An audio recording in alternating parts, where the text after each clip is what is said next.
Ang mga gawa ng mga apostol. Kabanata 47, ang pangwakas na pag-aresto. Ang gawain ni Pablo sa gitna ng mga iglesia pagkatapos ng kanyang pagpapawalang sala sa Roma, ay hindi nakaligtas sa pagmamasid ng kanyang mga kaaway. Mula sa simula ng pag-uusig sa ilalim ni Nero, ang mga Kristiyano ay sa lahat ng dako ay isang ipinagbabawal na sekta. Pagkaraan ng isang panahon, naisip ng mga hindi naniniwalang Hudyo ang ideya na ay lakip kay Pablo ang krimen ng pag-udyok sa pagsunog sa Roma. Wala ni isa sa kanila ang nag-isip sandali na siya ay nagkasala, ngunit alam nila na ang gayong pagsingil, na ginawa sa pinakamahinang pagpapakita ng pagiging totoo, ay tatatakan ang kanyang kapahamakan. Sa pamamagitan ng kanilang mga pagsisikap, muling naaresto si Paul, at nagmadaling umalis sa kanyang huling pagkabilanggo.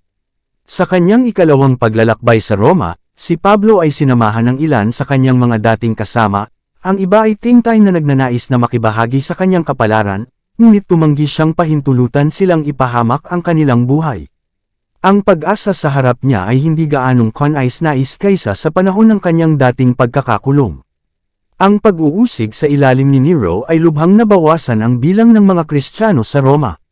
Libo-libo ang naging martir dahil sa kanilang pananampalataya, marami ang umalis sa lungsod, at ang mga naiwan ay labis na nanlumo at natakot. Pagdating niya sa Roma, si Pablo ay inilagay sa isang madilim na piitan, doon upang manatili hanggang sa matapos ang kanyang kurso. Inakusahan ng pag-uudyok sa isa sa pinakamababa at pinakakakilakilabot na mga krimen laban sa lungsod at sa bansa, siya ang layunin ng universal na pagdurusa. Ang ilang mga kaibigan na nakabahagi sa mga pasanin ng apostol, ngayon ay nagsimulang iwanan siya, ang ilan sa pamamagitan ng paglisan, at ang iba sa mga misyon sa iba't ibang mga simbahan.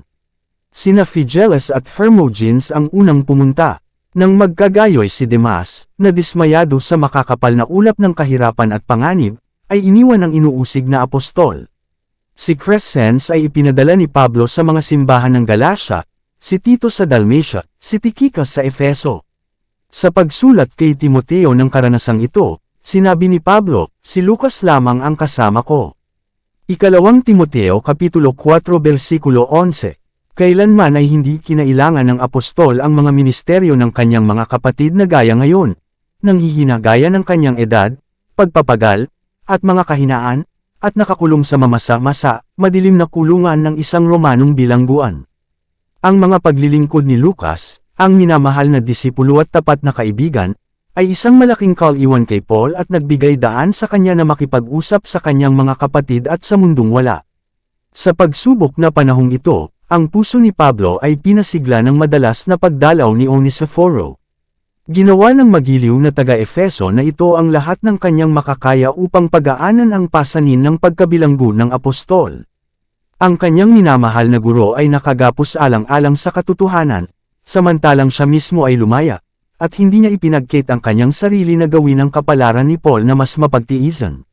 Sa huling liham na isinulat ng apostol, ganito ang sinabi niya tungkol sa tapat na disipulong ito, "Kaawaan ng Panginoon ang sambahayan ni Onesiforo, sapagkat madalas niya akong pinapaginhawa, at hindi ikinahiya ang aking tanikala, ngunit, nang siya ay nasa Roma, hinanap niya ako ng napakasikap, at natagpuan niya ako.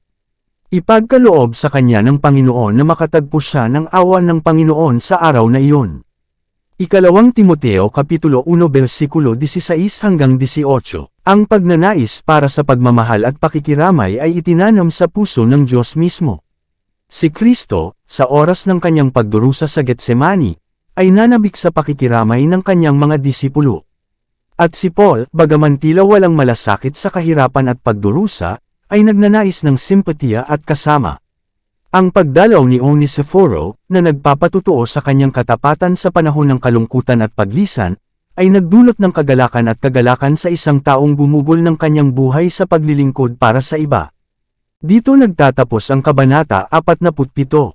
Para updated ka sa susunod na kabanata, ay huwag kalimutang mag-subscribe, mag-follow at mag-share sa ating channel Renilab TV. Maraming salamat po.